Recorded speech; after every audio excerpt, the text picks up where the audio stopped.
지금 창밖을 보세요. 나무가 있습니다. 풀이 있습니다. 너무 당연해서 생각해 본 적 없을 겁니다. 하지만 4억 년 전 육지에는 이런 것이 없었습니다. 풀 한 폭이 없었습니다. 나무 한 그루 없었습니다. 바위와 모래뿐인 화성 표면 같은 풍경이었습니다. 비가 오면 흙이 그대로 씻겨 내려갔습니다. 뿌리가 없으니 토양이라는 것 자체가 존재하지 않았습니다. 사편에서 우리는 이 황량한 땅에 처음 뿌리를 내린 식물을 봤습니다. 쿡소니아. 키 몇 센티미터짜리, 잎도 없고 꽃도 없는 식물. 이것이 4억 3천만 년 전 육지의 전부였습니다. 그런데 여기서부터가 놀랍습니다. 불과 5천만 년 만에 육지의 모습이 완전히 달라집니다. 5천만 년. 지구 역사에서는 짧은 시간입니다. 이 사이에 식물은 놀라운 발명품들을 쏟아냅니다. 첫 번째 발명, 큐티클. 왁스 성분의 방수막입니다. 바다에서는 몸 전체가 물에 잠겨 있으니 건조할 일이 없었습니다. 하지만 육지에서는 수분이 증발합니다. 큐티클은 식물 표면을 코팅해서 수분 손실을 막아줍니다. 일종의 방수 코트입니다. 두 번째 발명, 기공. 방수막으로 온몸을 감싸면 물은 안 빠지지만 공기도 못 들어옵니다. 광합성을 하려면 이산화탄소가 필요한데 길이 막힌 겁니다. 그래서 식물은 이 표면에 아주 작은 구멍을 만들었습니다. 열었다 닫았다 할 수 있는 문. 이산화탄소가 필요하면 열고 수분이 빠져나가면 닫습니다. 이것이 기공입니다. 방수와 호흡, 두 마리 토끼를 잡은 겁니다. 세 번째 발명, 뿌리. 바다에서는 온몸으로 영양분을 흡수했습니다. 육지에서는 그럴 수 없습니다. 영양분은 땅 속에 있습니다. 뿌리는 땅속 깊이 파고들어 물과 미네랄을 빨아올립니다. 동시에 식물을 단단히 고정시킵니다. 바람이 불어도 쓰러지지 않습니다. 그리고 뿌리가 한 가지 일을 더 합니다. 바위를 부수기 시작합니다. 뿌리가 바위 틈에 파고들고 자라면서 갈라뜨립니다. 부서진 바위 조각에 죽은 식물이 섞입니다. 이것이 토양입니다. 식물이 뿌리를 내리기 전에는 지구에 토양이 없었습니다. 식물이 토양을 만든 겁니다. 네 번째 발명은 식물의 역사를 완전히 바꿉니다. 리그닌. 나무를 나무답게 만드는 물질입니다. 셀룰로스만으로는 줄기가 무거운 무게를 버틸 수 없습니다. 리그닌은 셀룰로스 사이를 단단하게 채워주는 접착제입니다. 콘크리트에 철근을 넣는 것과 같은 원리입니다. 리그닌 덕분에 식물은 위로 자랄 수 있게 됩니다. 대본디. 약 3억 8천만 년 전. 아르카이옵테리스. 최초의 나무입니다. 높이 30m. 10층 건물 높이의 나무가 숲을 이루기 시작합니다. 몇 센티미터짜리 풀이 육지에 올라온 지 불과 5천만 년. 이제 지구에는 숲이 있습니다. 그리고 숲은 지구를 바꿉니다. 나무가 광합성을 하면서 대기 중 이산화탄소를 대량으로 흡수합니다. 이산화탄소는 온실가스입니다. 이것이 줄어들면 지구가 식습니다. 동시에 숲은 산소를 대량으로 뿜어냅니다. 대기 중 산소 농도가 올라가기 시작합니다. 대본디의 숲이 만들어낸 이 변화는 나중에 엄청난 결과를 가져옵니다. 하나는 재앙이고 하나는 거대 생물의 시대입니다. 하지만 그 이야기 전에 먼저 이 숲에 도착한 동물들을 봐야 합니다. 식물이 숲을 만들자 동물이 따라옵니다. 사편에서 봤던 절지동물들. 전갈의 조상, 노래기의 조상, 거미의 조상. 실루리아기에 처음 육지에 발을 디뎠던 이들이 대본디의 숲에서 본격적으로 번성하기 시작합니다. 식물이 만든 토양에서 먹이를 찾고 식물이 만든 그늘에서 몸을 숨깁니다. 그 중에서도 가장 성공한 집단이 있습니다. 곤충입니다. 곤충에게는 세 가지 비밀 무기가 있었습니다. 첫째, 외골격. 우리 뼈는 몸 안에 있습니다. 곤충의 뼈는 몸 바깥에 있습니다. 키틴이라는 물질로 만든 갑옷입니다.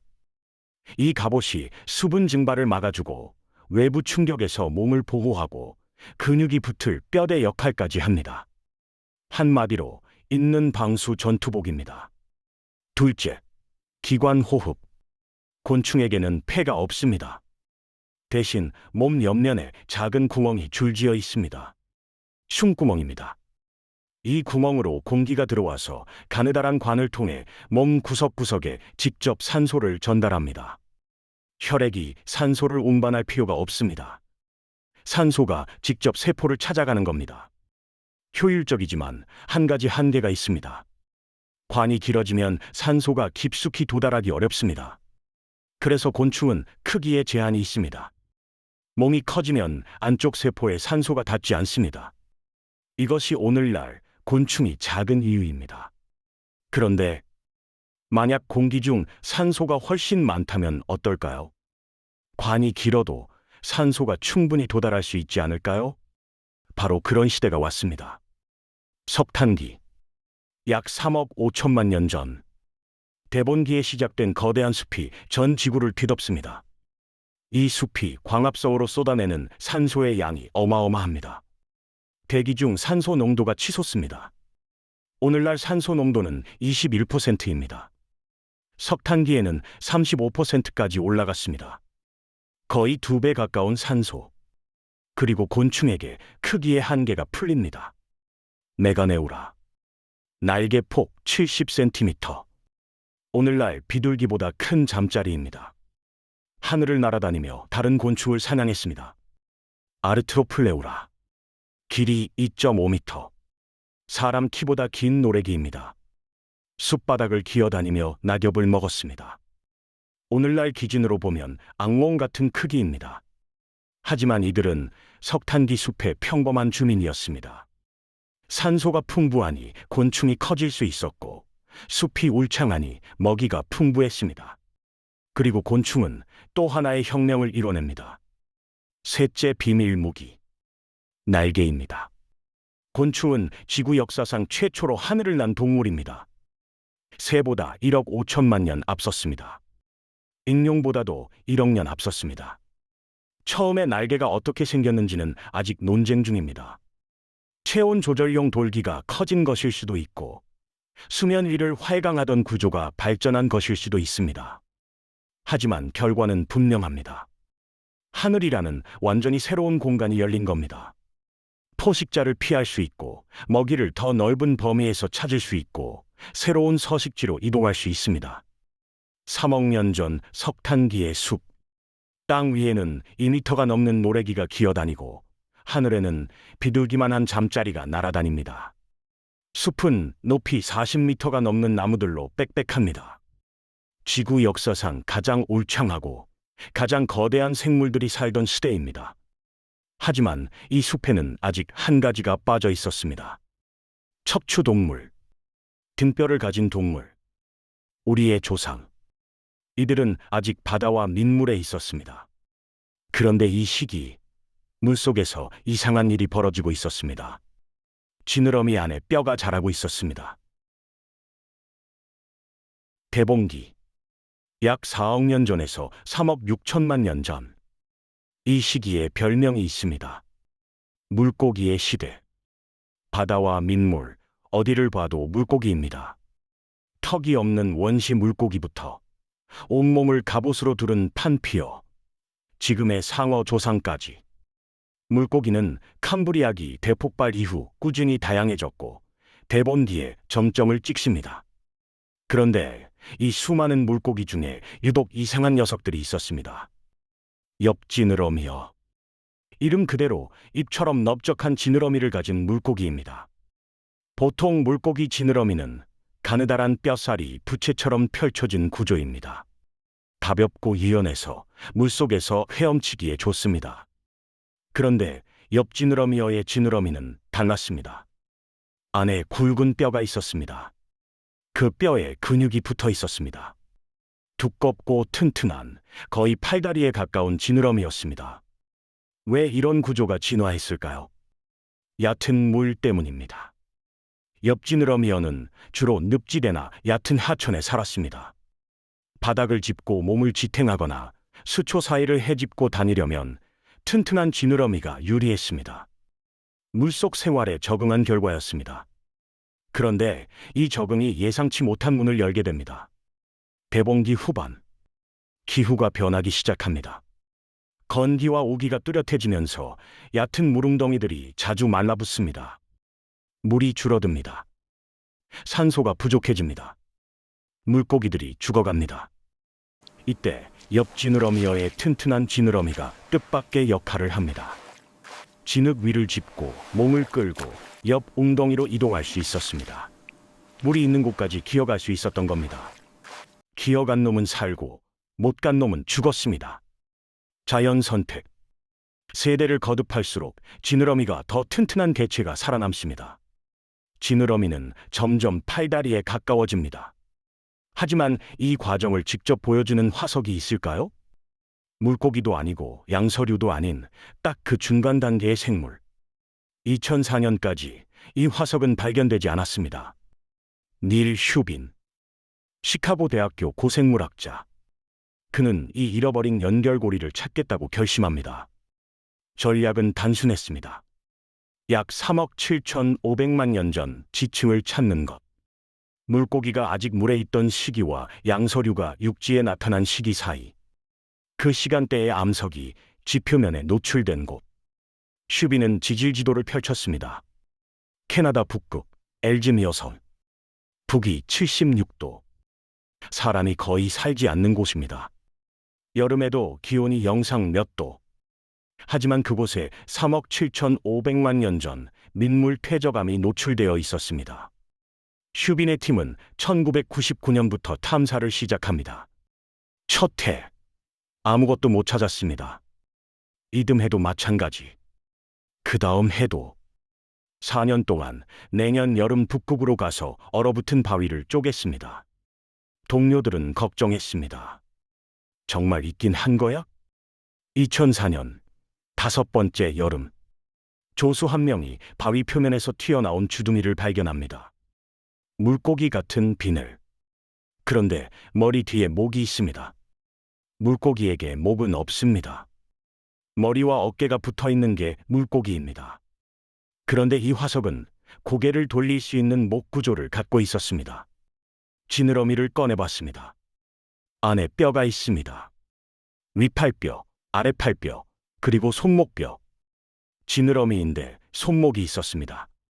이 뼈 구조라면 몸을 땅에서 밀어 올릴 수 있습니다. 아가미가 있었습니다. 동시에 원시적인 폐도 있었습니다. 물속에서도 숨 쉬고 공기 중에서도 숨 쉴 수 있는 구조입니다. 틱타알리. 이누이트어로 큰 민물고기라는 뜻입니다. 슈빈은 발견지인 엘즈미어 섬 원주민의 언어에서 이름을 따왔습니다. 약 3억 7,500만 년 전의 생물.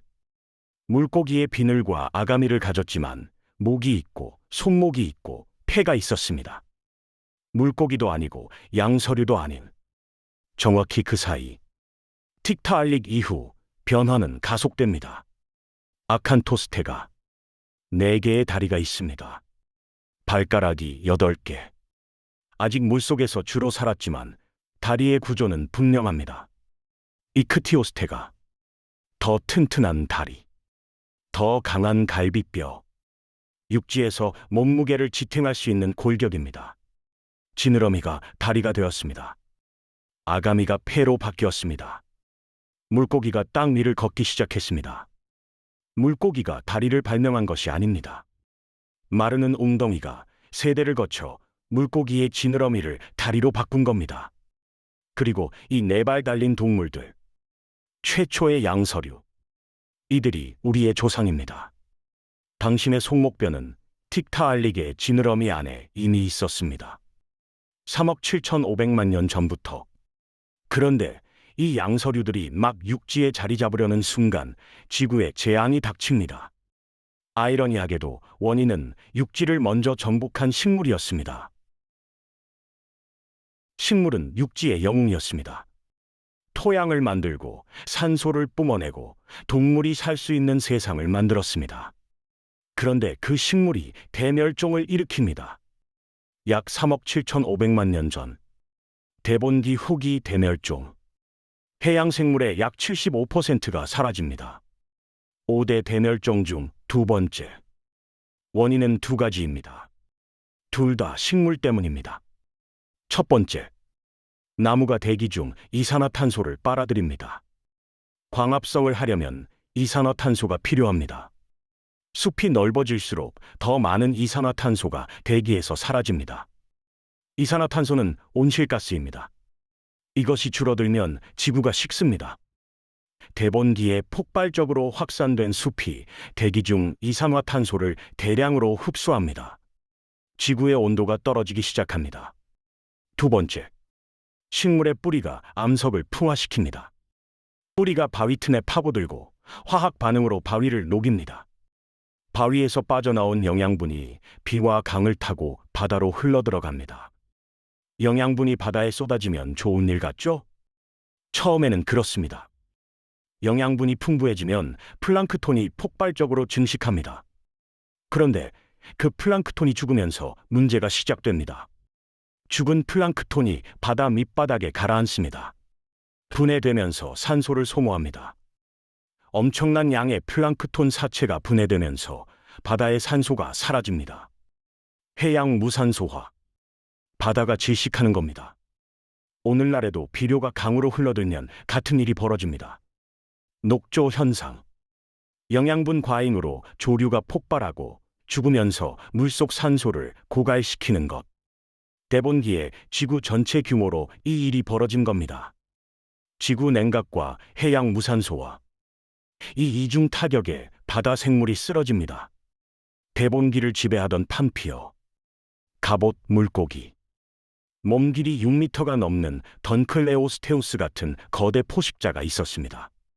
전멸합니다. 산호초가 붕괴됩니다. 사편에서 봤던 삼엽충도 큰 타격을 받습니다. 이미 1차 대멸종에서 줄어들었던 삼엽충은 이번에 더 줄어듭니다. 바다의 생태계가 무너집니다. 진화의 아이러니입니다. 육지에서 가장 성공한 생물이 바다에서 가장 큰 재앙을 일으킨 겁니다. 하지만 사편에서 봤던 패턴이 여기서도 반복됩니다. 멸종은 끝이 아닙니다. 75%가 사라졌다는 것은 25%가 살아남았다는 뜻입니다. 특히 주목할 것이 있습니다. 바다에서 갓 올라온 사지동물들, 양서류의 조상, 이들은 살아남았습니다. 해양 생태계가 무너지는 동안 육지의 민물과 습지에서 버틴 겁니다. 대멸종이 끝나자 빈 생태계가 열립니다. 경쟁자가 사라진 세계. 양서류가 본격적으로 퍼져나가기 시작합니다. 2편에서 본 산소 대멸종, 4편에서 본 오르도비스기 대멸종, 그리고 지금 대본기 대멸종. 패턴은 같습니다. 재앙이 지나가면 살아남은 자들의 시대가 열립니다. 대본기 대멸종 이후 지구는 새로운 모습으로 재편됩니다. 바다의 지배자가 바뀌고 육지에서는 양서류의 시대가 시작됩니다. 그리고 이 양서류의 시대에 지구 역사상 가장 울창한 숲이 만들어집니다. 석탄기. 약 3억 6천만 년 전에서 3억 년 전. 이름부터 석탄입니다. 이 시기에 만들어진 것이 오늘날 우리가 태우는 석탄이기 때문입니다. 왜 하필 이 시기에 석탄이 만들어졌을까요? 대본기 대멸종 이후 숲은 더 넓어집니다. 양치류, 속세류, 석송류. 오늘날에는 작은 풀에 불과한 이 식물들이 석탄기에는 거대한 나무였습니다. 레피도덴드론. 석송류의 일종인데 높이가 40m에 달했습니다. 비늘 같은 무늬가 줄기 전체를 덮고 있어서 화석으로 남은 줄기는 뱀 가죽처럼 보입니다. 칼라미테스. 속세류의 일종. 오늘날 속세는 무릎 높이도 안 되지만 석탄기 칼라미테스는 20m까지 자랐습니다. 이런 나무들이 빽빽하게 들어선 늪지대가 지구를 뒤덮습니다. 적도 지방은 거의 전부 이런 숲이었습니다. 그런데 이 나무들이 죽으면 이상한 일이 벌어집니다. 썩지 않습니다. 오늘날 나무가 쓰러지면 균류와 미생물이 분해합니다. 셀룰로스를 분해하고 리그닌을 분해해서 나무를 흙으로 되돌립니다. 그런데 석탄기에는 리그닌을 분해할 수 있는 미생물이 아직 진화하지 않았습니다. 리그닌, 나무를 단단하게 만드는 물질.